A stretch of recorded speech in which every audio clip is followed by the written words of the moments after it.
एक लड़के के एक्सीडेंट के बाद वो अपने हॉस्पिटल की खिड़की से एक ब्यूटीफुल सी लड़की को देखता है। देखते हुए उसने नोटिस किया कि उस लड़की ने किसी का मर्डर कर दिया है।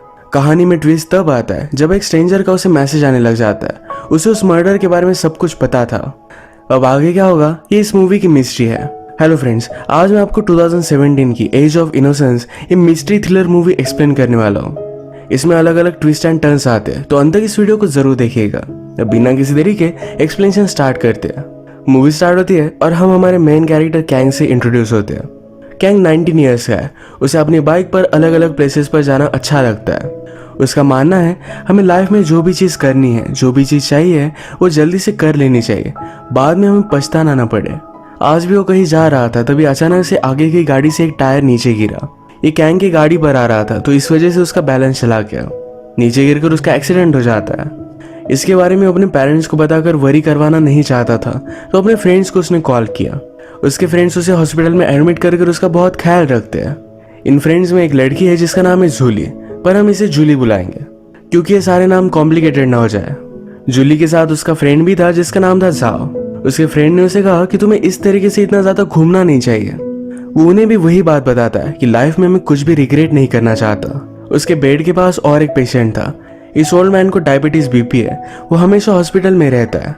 उन्हें मेडिसिन देने के लिए एक नर्स आई और ये ओल्ड मैन उस पर भी लाइन मार रहा था। नेक्स्ट सीन में हम देखते हैं कि जूली कैंग के पास आई हुई थी। एक्चुअल में उसे बहुत लाइक करती है, पर कैंग को इसके बारे में पता नहीं। जूली ने उसे कहा कि तुम्हें थैंकफुल होना चाहिए कि एक मेडिकल स्टूडेंट तुम्हारी फ्रेंड है। कैंग ने उसे कहा तुम्हारी ईयरिंग बहुत ही ब्यूटीफुल लग रही है। ये सुनकर जूली को बहुत अच्छा लगता है। आजकल कैंग इस हॉस्पिटल में बहुत ज्यादा बोर हो रहा था, तो खिड़की से हमेशा बाहर देखता है। सामने एक बड़ा सा घर था। उसमें उसने देखा तो एक बहुत ही ब्यूटीफुल सी लड़की थी। ये हमारी और एक मेन कैरेक्टर है, उसका नाम है जिया। कैंग उसे देखकर बहुत इंटरेस्टेड हो गया। उसे सही से देख नहीं पा रहा था, तो अपने फ्रेंड को कॉल लगाकर उससे एक स्कोप मंगवा लेता है। स्कोप मिलने के बाद कैंग हमेशा उसे देखने लग गया। वो वंडर करता है कि उसका आवाज कैसा है, उसका नेचर कैसा है, क्या उसका कोई बॉयफ्रेंड होगा। उसे अपने मोबाइल पर एक मैसेज आया जो एक स्ट्रेंजर से था। वो उससे पूछता है कि तुम हो कौन। स्ट्रेंजर ने कहा मैं तुम्हारे पास के कैफे से ही बोल रहा हूँ। कैंग को ये मैसेजेस बहुत ही कैजुअल लगे। एक दिन जब वो घर पर नजर रख रहा था, तो उसने नोटिस किया कि एक आदमी घर के बाहर से अंदर देखता है। वो उन पर स्पाई कर वहां से चला गया था। घर के पास जो कैफे है यही पर ये आदमी काम करता है। फिर से रात में कैंग जिया के घर पर देख रहा था, तो वो नोटिस करता है कि उसके मदर और फादर में फाइट चल रही थी। इस फाइट में फादर ने मदर को नीचे गिरा दिया। इसके बाद मदर और जिया ये उसके रूम में गए। ये कुछ डिस्कस कर रहे थे। जिया फिर से अपने फादर के पास आई। उसके पास एक शार्प ऑब्जेक्ट था। वो अपने फादर को मारने वाली थी, तभी उस ओल्ड मैन ने कैंग से उसका स्कोप ले लिया। कैंग क्या देख रहा है वो भी देखना चाहता था। कैंग जिया को प्रोटेक्ट करने के लिए उस ओल्ड मैन से स्कोप ले लेता है। इन दोनों में थोड़ा सा झगड़ा हो गया था। जब उसने फिर से स्कोप से देखा तो जिया के फादर नीचे गिरे थे। उनका बहुत सारा खून बह चुका था। जिया और उसकी मदर ये ब्लड को साफ कर रहे थे। ये देखकर कैंग को बहुत ही शॉक लगता है। अगले दिन उसने और भी नजर रखी। फिर से कॉफी शॉप वाला आदमी घर के बाहर आया था। कैंग के पास उसकी नर्स उसका चेकअप करने के लिए आई। वो कहती है तुम आगे के घर पर नजर रख रहे थे। ओल्ड मैन ने मुझे बताया। मैं समझ सकती हूँ, आगे के घर में जो लड़की रहती है वो बहुत ही ब्यूटीफुल है। नर्स के जाने के बाद कैंग ने फिर से नजर रखी। जिस कारपेट पर ब्लड पड़ा था उस कारपेट को धोने के लिए भेजा जाता है। रात में कैंग को अपनी इंजरीज की वजह से जरा पेन होने लग जाता है। उसने नर्स को बुलाया, पर नर्स आसपास नहीं थी, तो खुद चलकर उसे ढूंढने लग जाता है। उसने एक रूम में देखा कि नर्स किसी के साथ इंटीमेट हो रही है। ये वही आदमी है जो नीचे का कॉफी शॉप चलाता है। कैंग को ठीक लगने के बाद रात में फिर से उसने जिया के घर पर देखा। जिया एक बैग घसीटते घसीटते लेकर जा रही थी। घर के पास के कंस्ट्रक्शन साइट में उसने इस बैग को गाड़ दिया। अगले दिन कैंग के फ्रेंड उसे मिलने के लिए आए हुए थे। उनसे कहता है मुझे जरा बाहर घूमने के लिए जाना है। वो कंस्ट्रक्शन साइट पर आया और देख लेता है कि जिया ने जिस बैग को गाड़ा था वो सेफ है या नहीं। ऑर्डर देते हुए कैफे ओनर से उसने बात की। उसने जिया के बारे में उससे पूछा। वो कहता है क्या तुम उस घर के लोगों को जानते हो? मैंने सुना कि उनके घर में बहुत सारे झगड़े चलते हैं। कैफे ओनर कहता है कि मुझे इसके बारे में कुछ भी पता नहीं है। कैंग जब फिर से हॉस्पिटल में आया तो नर्स उसे कहती है तुम्हारा रूम हम चेंज कर रहे हैं। कैंग बहुत ज्यादा गुस्सा हो जाता है। वो कहता है मुझे इसी रूम में रहना है। अगर तुमने मुझे यहाँ रहने नहीं दिया तो तुम्हारे और तुम्हारे बॉयफ्रेंड के बारे में मैं हॉस्पिटल के मैनेजमेंट को बता दूंगा। नर्स मान नहीं रही थी। कैंग कहता है कि अगर मैं उस रूम में नहीं रह सकता तो मुझे हॉस्पिटल में रहना ही नहीं है। वो फिर वहां से डिस्चार्ज ले लेता है और घर पर ही आराम करता है। घर पर भी जूली उसका ख्याल रख रही थी। घर पर उसे एक मेल मिलता है जिसमें लिखा है कि मुझे पता है कि तुम क्या कर रहे हो, तुम डेंजर में हो। कैंग जिया को बहुत लाइक करता है, मर्डर के बावजूद उसे प्रोटेक्ट करना चाहता है। अब इसके बाद थोड़े दिन बीत गए, कैंग का प्लास्टर निकल चुका है। वो फिर डायरेक्टली जिया के घर के बाहर ही आता है। जिया आज अपने वर्क के लिए जरा लेट हो चुकी थी तो उसे उसके घर का सिक्योरिटी कार्ड नीचे गिर गया। ये कैंग ने देखा और ये लेकर वो घर के अंदर घुस गया। घर में सारी चीजें देखते हुए वो जिया के रूम में आया। उसके रूम में मैप लगा था, जिस जगह पर वो जाना चाहती है इसमें सारी जगह पर पॉइंट करके रखा है। कैंग इमेजिन करता है। कैंग चाहता था कि जिया जिस भी प्लेस पर जाए वहां से उसे पोस्ट कार्ड भेजे। देखते देखते ही जिया फिर से घर में वापस आ गए। वो और उसकी मदर एक दूसरे के साथ झगड़ रहे थे।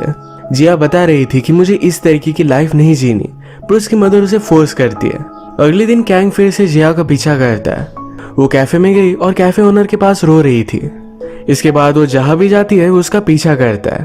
पीछा करते करते कैंग को फिर से स्ट्रेंजर से मैसेज आया। इसमें लिखा था, मुझे पता है कि तुम क्या कर रहे हो। कैंग की जिया पर नजर रखते हुए फोटो उसने निकाली हुई थी। कैंग वंडर करता है कि ये हो कौन सकता है। वो सब पर शक करने लग गया था। इसके बाद वो जिया का पीछा करते हुए जहां पर वो काम करती है वहां पर पहुंच गया। उसने नोटिस किया इस ऑफिस में वैकेंसीज है। वो हमेशा जिया के पास ही रहना चाहता है, उसे और भी जान लेना चाहता है, तो इसी वजह से यहाँ पर अप्लाई कर देता है। जॉब मिलने के बाद स्ट्रीट पर जाकर अलग अलग लोगों के सर्वे लेने का उसका काम था। ये सबमिट करने के लिए जिया के पास आया। जिया कहती कि तुमने बहुत ही कम सर्वेज लाए, तो अब क्या था। कैंग अगले दिन बहुत मेहनत करता है, उसने बहुत सारे सर्वेज लाए। ये काम करते करते जिया के घर के कारपेट की वॉशिंग जिस जगह पर हुई थी वो जगह उसने देखी। यहाँ पर वो इंक्वायरी करने वाला था, तभी उसका फ्रेंड उसे मिल जाता है। कैंग कहता है कि जूली को भी बुला लो। कैफे में कैंग ने देखा कि उसके हॉस्पिटल की नर्स, कैफे ओनर और उसके फ्रेंड्स भी थे। वो इन्हीं सब पर शक कर रहा था। उसने फिर स्ट्रेंजर को मैसेज किया कि तुम ये सब कर क्यों रहे हो। स्ट्रेंजर का रिप्लाई आया कि मैं तुम्हें हेल्प करना चाहता हूँ। ये रिप्लाई आने के बाद कैंग सबके फोन कहाँ है ये देख रहा था। बाकी लोग काम कर रहे थे और उसके फ्रेंड्स के फोन ये टेबल पर थे। इसका मतलब है स्ट्रेंजर इनमें से कोई भी हो नहीं सकता। अगले दिन कैंग अपने काम पर स्टेयर्स के पास बैठा हुआ था। कंपनी के कुछ ऑफिसर डिस्कस कर रहे थे कि जिया के फादर आजकल कंपनी में आ नहीं रहे। कंपनी के नाम पर उन पर बहुत बड़ा लोन है, अब इसका क्या होगा। ये सब सुनने के बाद कैंग जिया के पास आया। उसे कहता है, आजकल तुम्हारे फादर काम पर क्यों नहीं आ रहे। जिया पूछती कि तुमने ऐसा क्यों कहा। वो कहता है, कुछ लोग तुम्हारे फादर के बारे में बात कर रहे थे। जिया कहती कि मेरे बारे में भी बोल रहे होंगे। सबको लगता है कि मेरे फादर की वजह से ही मुझे ये जॉब मिला। जिया उसे बताती कि मेरे फादर सिर्फ जरा बीमार है, वो थोड़ी देर में वापस आ जाएंगे। इसके बाद नेक्स्ट सीन में जिया लंच कर रही थी तो कैंग उसके पास आ गया। उसे पूछता है, क्या कल रात तुम फ्री हो। उसे एक अच्छे से रेस्टोरेंट में लेकर जाना चाहता है। तभी जिया की मदर वहां आ गई थी। बाहर जाकर जिया उससे बात करती है और फिर वो वापस आई। वो कैंग के साथ डेट पर जाने के लिए मान गई थी। जिया के जाने के बाद कैंग को मैसेज आया, मर्डरर के साथ मजे कर रहे हो। ये दोनों एक साथ बैठे थे। इसकी फोटो भी स्ट्रेंजर ने उसे भेजी हुई थी। कैंग जल्दी से काउंटर पर पूछता है कि यहाँ पर कौन बैठा था। उसे पता चला कि एक लड़की थी जो ग्लासेस पहनती है। उसकी फ्रेंड जूली भी ग्लासेस लगाती है, तो उसे लग रहा था कि शायद वही होगी। वो उसे वीडियो कॉल लगाता है, पर उसने देखा कि जूली अपने घर पर थी। अगले दिन फिर जूली और कैंग ये दोनों डेट पर आए। एक दूसरे से बातें करते हैं। जूली ने कहा कि मैं इस वर्ल्ड में अलग अलग प्लेसेस घूमना चाहती हूँ। कैंग जिस प्लेसेस पर जाकर आया था इन सारे प्लेसेस के बारे में उसे बताता है। कहता है, लाइफ बहुत ही शॉर्ट है, हमें अभी के अभी से जी लेना चाहिए। हम परफेक्ट मोमेंट का वेट नहीं कर सकते। अगर हमने ऐसा नहीं किया तो बाद में हमें रिग्रेट करना पड़ेगा। ये बात जूली को पसंद आती है। इनकी डेट बहुत अच्छी गई थी। वो अब घर जा रही थी तो कैंग ने कहा, तुम्हें घर तक छोड़ देता हूँ। उसने उसकी स्ट्रीट का भी नाम लिया था। इस पर जूली बहुत ही सस्पिशियस होगी। वो कहती है, तुम्हें मेरे बारे में बहुत सारी चीजें पता है, मैं कहाँ रहती हूँ, मैंने इसके बारे में तुम्हें नहीं बताया था। कैंग की चोरी पकड़ी गई। उसे ऑनेस्टली सब कुछ बताता है। वो कहता है कि मेरा एक्सीडेंट हुआ था, मैं तुम्हारे घर के सामने के हॉस्पिटल में था। मैं तुम्हें फर्स्ट टाइम देखा तो तुम मुझे बहुत अच्छी लगी थी। मैं तुम में बहुत ही इंटरेस्टेड हो गया। मुझे जब पता चला कि तुम कहाँ पर काम करते हो तो तुम्हारे पास रह सकूं, इसलिए मैंने वहीं पर जॉब ले लिया। मैं तुम्हें बहुत लाइक करता हूँ। ये सब सुनकर जूली ने उसे गले लगा लिया। इन दोनों को हक करते हुए जिया के मदर के बॉडीगार्ड्स ने इन्हें देख लिया। वो बहुत ज्यादा गुस्सा हो गए थे। कैंग को वार्निंग देते हैं कि जिया से जरा दूर रहना। वो कैंग को वार्निंग देते हैं कि जिया से दूर रहना। अगले दिन कैंग जब काम पर गया तो जिया उसे कहीं भी नहीं मिलती। उसका घर भी बंद पड़ा था। इसके बाद वो डायरेक्टली कैफे ओनर से आकर बात करता है। वो उसे कहता है कि मुझे पता है कि तुम और जिया फ्रेंड हो, वो कुछ ट्रबल में है, तुम्हें मुझे हेल्प करनी पड़ेगी।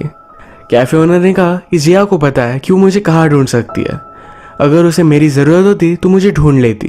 ये कैफे ओनर कैंग को वार्न करता है कि उससे ज़रा दूर रहो, तुम उसके लिए सही नहीं। कैंग जिया से फिर से मिलना चाहता था पर मिलने का कोई भी वे नहीं है, तो फिर वो डायरेक्टली कंस्ट्रक्शन साइट पर पहुंचा। ये कंस्ट्रक्शन साइट जिया अपने बेडरूम से देख सकती है, तो यहाँ पर उसने एक साइन बना लिया। पास जो कैफे है, इस कैफे का ये साइन था। फिर वो इस कैफे में जाकर रात भर वेट करता है। बाहर बारिश होने लग गई थी, यहीं पर वो खड़ा होकर वेट कर रहा था। सुबह होने के बाद फाइनली जिया उसके पास आ गई। वो कहती कि तुम पागल हो, रात भर वो यही बैठा था।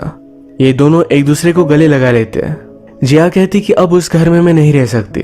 जिस भी जगह पर ये जाना चाहते थे डायरेक्टली उस जगह पर निकल जाते हैं। कैंग जिया को एक बीच दिखाने के लिए लेकर आया। वो कहता है जिस दिन मेरा एक्सीडेंट हुआ था मैं इसी बीच पर आ रहा था, मेरा एक्सीडेंट नहीं होता तो मैं तुमसे नहीं मिलता। वो कहता है तुमसे मिलने के लिए फिर से मेरा एक्सीडेंट हो फिर भी वो वर्थ इट होगा। ये दोनों एक दूसरे के साथ बहुत एंजॉय करते हैं। रात में होटल में आकर इंटीमेट हो गए। इसी तरीके से इनकी रिलेशनशिप डेवलप होती गई। अब 1 मंथ हो चुका है, ये पूरा मंथ होटल में ही थे। यहाँ से जाने के लिए कैंग जरा अपसेट था, तो जिया कहती है क्यों ना हम और 1 मंथ रुक जाए। कैंग इसके लिए एक्साइटेड हो जाता है। होटल का सारा बिल जिया ने पे किया। ये फिर से बहुत एंजॉय करते हैं। एक दिन घूमते घूमते कैंग को एक बाइक बहुत पसंद आई। जिया और कैंग अपने रूम में थे। कैंग उसकी ड्राइंग बना रहा था। जिया पूछती है तुम मेरी ड्राइंग क्यों बनाते हो। कैंग ने कहा मुझे हर एक ब्यूटीफुल चीज की ड्राइंग करना अच्छा लगता है। जिया फिर उसे नीचे लेकर गई। उसने कैंग के लिए वो बाइक बाय कर ली थी। वो इसके लिए बहुत ही एक्साइटेड हो गया। ये दोनों फिर राइड के लिए जाते हैं। कैंग फिर वंडर करता है कि जिया के पास इतने सारे पैसे आते कैसे हैं। वो तो कोई भी क्रेडिट कार्ड वगैरह भी यूज नहीं कर रही। जिया इस बात को पूरी तरीके से इग्नोर कर देती है। अब कैंग को फिर से स्ट्रेंजर का मैसेज आया। इसमें लिखा था कि जल्दी से फिर से टाउन में वापस आ जाओ, वरना जिया ने जो भी किया है इसके बारे में सबको बता दूंगा। कैंग इस स्ट्रेंजर से मिलने के लिए सिटी में पहुंचा, पर जिया के मदर के बॉडीगार्ड्स उसे देख लेते हैं। वो वहां से भागा, पर बॉडीगार्ड ने उसे पकड़ लिया था। उसे बहुत मारते हैं। उन्होंने उसे वार्निंग दी कि जिया को फिर से वापस लेकर आओ। वो बेचारा इंजर्ड था। तभी उसके मोबाइल पर एक वीडियो आता है। ये वीडियो उस कंस्ट्रक्शन साइट का है और इस स्ट्रेंजर उस कंस्ट्रक्शन साइट को खोद रहा था ताकि जिया ने जो बैग गाड़ी थी वो बाहर आ जाए। कैंग भागते भागते जल्दी से वहां पर पहुंच गया, पर इस स्ट्रेंजर वहां से भाग जाता है। कैंग इस गड्ढे को भरने लग गया था, पर कंस्ट्रक्शन वर्कर ने नोटिस कर लिया। यहाँ पर पुलिस वगैरह बुलाए जाते हैं। ये गड्ढा खोदने के बाद उसमें से एक डेड बेबी निकला। कैंग को इस बात से बहुत बड़ा शॉक लगता है। इस सब की इन्वेस्टिगेशन हुई तो पुलिस को पता चला कि वो बेबी ऑलरेडी डेड था। आगे के हॉस्पिटल से बेबी का स्पेसिमेन चोरी हुआ था और यहाँ पर गार्ड दिया गया है। जाओ ये सारी चीजें फिगर आउट नहीं कर पाता। वो फिर डायरेक्टली हॉस्पिटल में पहुंच गया। नर्स पर बहुत ज्यादा गुस्सा हो चुका था। कहता है तुम ये सब मेरे साथ कर क्यों रही हो, क्या वो बेबी तुमने ही गाड़ा था। नर्स कहती कि मैंने कुछ भी नहीं किया है। बेबी का स्पेसिमेन हॉस्पिटल से गायब हो चुका था। जिया के फादर इस हॉस्पिटल के ओनर थे। वो कहती है कि जिया के फादर ने इसके बारे में रिपोर्ट करने के लिए मना किया था। कैंग ने नर्स को उसके साथ जो भी हो रहा है ये सारी चीजें बताई। नर्स कहती कि अगर तुम्हें लगता है कि जिस स्ट्रेंजर ने तुम्हें मैसेज किया है वो और इस बेबी को चुराने वाला एक ही पर्सन है, तो मुझे बताए कि वो कौन है। सिक्योरिटी फुटेज से हमें पता चल गया था कि बेबी को किसने चुराया था। डायरेक्टर ने मुझे इसे रिपोर्ट करने से मना किया क्योंकि उसकी डॉटर ही थी। ये सुनने के बाद कैंग डायरेक्टली जिया के पास पहुंचता है, पर जिया के पास जूली आई हुई थी। उसके हाथ में एसिड है। जूली पूछती है कि अपने फादर को मारने के बाद तुमने बॉडी का क्या किया। जिया ने कहा कि उस बैग में बच्चों के खिलौने थे। जूली इस बात को मानती नहीं। तभी वहां पर कैंग पहुंच चुका था। जिस स्ट्रेंजर का कैंग को मैसेज आ रहा था ये जूली ही थी। उसे कहती है तुम अपनी आंखों से जो भी देख रहे थे उस पर बिलीव नहीं कर पा रहे थे। मैं चाहती थी कि जिया के फादर की बॉडी मिलने के बाद तुम्हें पता चल जाए कि जिया एक किलर है। मैं तुमसे प्यार करती हूँ, इसी वजह से सब मैंने किया। कैंग फिगर आउट नहीं कर पाता कि उसने जो भी देखा था ये जूली को कैसे पता था। जूली कहती है तुम्हें मैंने जो स्कोप दिया उसमें मैंने एक कैमरा इंस्टॉल कर दिया था। उसके फोन में भी उसने एक ट्रैकर लगा दिया है। जूली भी हमेशा उसका पीछा करती थी। हमने मूवी में देखा था कि कैंग को जब शक आया था तो उसने जूली से डायरेक्टली वीडियो कॉल पर बात की थी। इसके एक्सप्लेनेशन में जूली कहती है कि मेरा फ्रेंड ये सब करने में मुझे हेल्प कर रहा था। इनके पास और एक मोबाइल था, इस वजह से कैंग कुछ भी फिगर आउट नहीं कर पाया। जूली का फ्रेंड भी यहाँ पर पहुंच जाता है, उसे समझाने की कोशिश करता है। वो भी उससे बहुत प्यार करता था। कैंग को जूली की फीलिंग्स के बारे में पता नहीं था, इसके लिए वो सॉरी कहता है। जिया भी उसे समझाने की कोशिश करती है, कहती है तुम बहुत ही लकी हो, सेल्फ सफिशिएंट हो, तुम्हें मेरी तरह किसी पर भी डिपेंड रहने की ज़रूरत नहीं है। वो कहती है मैं सिर्फ कैंग का फ़ायदा उठा रही थी, मैं मेरी लाइफ से बोर हो चुकी थी तो मुझे कुछ चेंज चाहिए था। जूली और भी ज़्यादा डिस्टर्ब होगी, उसके हाथ में एसिड था जो अपने आप पर वो डालने वाली थी। जिया जल्दी से उसे इसके हाथ से निकाल लेती है। उसका खुद का हाथ भी थोड़ा सा बर्न हो गया था। इसके बाद पुलिस को बुलाया गया और जूली उनके साथ चली जाती है। सबके जाने के बाद कैंग जिया से बात करता है, कहता है तुमने अपने फादर को मार डाला, पर फिर भी मुझे इससे कुछ भी फर्क नहीं पड़ता। मैं तुमसे प्यार करता हूँ और तुम्हारे साथ ही रहना चाहता हूँ। जिया कहती कि अभी अभी मैंने तुम्हारे बारे में जो भी कहा, ये सब कुछ चीज़ें सच थी, मैं सिर्फ तुम्हारे यूज कर रही थी। इसके बाद वो अपनी मदर के साथ गाड़ी में चली जाती है। कैंग उसे इस तरीके से जाने नहीं दे सकता था, उसने भी उसका पीछा किया। वो गाड़ी रोक नहीं रही थी तो मोटरसाइकिल को आगे किया और अपना एक्सीडेंट करवा दिया। जिया उसके पास आई, कहती है ये सब तुम कर क्यों रहे हो। गाड़ी से जिया के साथ उसके फादर भी निकलते हैं। फादर ने कहा तो इतने दिन तुम इसके साथ थी। जिया कहती कि क्या मुझे हक नहीं कि मैं किसी से प्यार कर सकूं। फादर जिया से कहते तुम जो चाहो वो कर सकते हो, पर मैं चाहता हूँ कि तुम मेरे साथ चलो। जिया कैंग के पास ही रुकी। उस रात जो हुआ था इसके बारे में जिया उसे बताती है। वो कहती है एक्चुअल में वो आदमी मेरा फादर नहीं है, मैं अगर उसके घर में रही तो लोगों को शक होगा, इसीलिए हमने वो स्टोरी बना दी है। जिया और इस बिजनेसमैन की अलग रिलेशन है। ये बिजनेसमैन उसे बहुत सारे पैसे देता है, इसके बदले में जिया उसके साथ इंटीमेट होती है, उसके घर में रहती है। कैंग को बहुत बड़ा शॉक लगा। जिया कहती कि मैं प्रेग्नेंट थी। जिस रात तुमने देखा था मेरी और बिजनेसमैन के बीच में फाइट चल रही है, उस रात में बहुत ज़्यादा डिस्टर्ब थी। मेरी मदर को लग रहा था कि बिजनेसमैन अब मुझे छोड़ देगा, इसी वजह से वो गुस्सा हो गई थी, पर उस बिजनेसमैन ने कभी भी जिया का साथ नहीं छोड़ा। उस रात कैंग जब स्कोप से नजर रख रहा था तभी ओल्ड मैन ने उसे स्कोप ले लिया था। उतने टाइम में बिजनेसमैन ने अपनी बीमारी की वजह से खून की उल्टियाँ की थी, उसे कैंसर था। इसके बाद उसका इलाज करने के लिए वो बिजनेसमैन वहां से चला गया था। जिया बहुत ही डिस्टर्ब थी। वो पहले ही अपने बेबी के लिए बहुत सारे खिलौने लेकर आई थी, तो सारे खिलौने उसने एक बैग में डाले। उसने अपने बेबी के सारे टॉयज एज ए फेयरवेल पास के कंस्ट्रक्शन साइट में गाड़ दिया। यही सारी चीजें कैंग ने देखी थी। वो कहती मैं मेरी लाइफ में सिर्फ चेंज चाहती थी। और फिर वो कैंग से मिली। कैंग पूछता है क्या कभी तुमने मुझसे प्यार किया था। जिया इस पर कुछ भी नहीं बोलती। जिया ने डिसाइड किया है कि बिजनेसमैन के साथ ही रहना चाहती है। वो बेचारा हार्ट ब्रोकन होकर वहां से चला गया। फिर से अपने कॉलेज को कंटिन्यू करता है। इसके बाद मूवी में डायरेक्टली 10 साल बीत चुके हैं। वो फिर से जिया के घर के पास के कैफे में ही आया। जिया अब वहां नहीं रहती। वो कैफे ओनर को देखता है तो उसने अब नर्स के साथ शादी कर ली थी। ये दोनों बहुत ही खुश थे। कैंग ने उससे बात की, जिया के बारे में पूछा। कैफे ओनर कहता है कि बिजनेसमैन के लास्ट डे में जिया ने उसका बहुत ख्याल रखा। एक्चुअल में बिजनेसमैन को उसकी कंपनी में उसके पार्टनर ने धोखा दिया था। ये केस भी चल रहा था, इसमें भी जिया ने उसे सपोर्ट किया। ये केस वो बिजनेसमैन जीत गया। बाद में उसकी डेथ होगी और जिया घर छोड़कर चली गई। कैंग पूछता है कि अब वो कहाँ है। कैफे ओनर ने उसे कहा कि वो अलग अलग प्लेसेस घूमती रहती है, हर जगह से तुम्हारे लिए एक पोस्ट कार्ड भेजती है। उसे पता था कि कभी ना कभी तुम इस कैफे में वापस आओगे। कैंग रियलाइज करता है कि 10 साल पहले उसकी एज कम थी, उसकी एजुकेशन कंप्लीट नहीं थी। जिया चाहती थी कि अपनी लाइफ में वो आगे जाए। वो अब सक्सेसफुल है और जिया की लोकेशन भी उसके पास है। वो श्योर था कि जब वो वहां जाएगा तो जिया उसका वेट कर रही होगी। ये दोनों फाइनली एक दूसरे से मिल गए। जिया हमेशा से उससे प्यार करती थी, पर बिजनेसमैन बीमार था, उसे इस तरीके से छोड़कर वो नहीं जा सकती थी, इसलिए उसने उसका ख्याल रखा। कैंग को भी अपनी लाइफ डेवलप करने का एक अच्छा सा चांस उसने दिया। इसके बाद ये दोनों फिर से मिले। इसी के साथ इस मूवी की हैप्पी एंडिंग हो जाती है। अगर आपको एक्सप्लेनेशन अच्छा लगा तो प्लीज़ इस वीडियो को लाइक कर दीजिएगा। मैं बहुत सारी मूवीज़ लेकर आते रहता हूँ, तो प्लीज़ चैनल को सब्सक्राइब कर दीजिए और बेल नोटिफिकेशन आइकन दोनों मत भूलिएगा। हम फिर से मिलेंगे और एक नई मूवी के साथ। तब तक के लिए थैंक यू और आप अपने आप का ख्याल रखिए।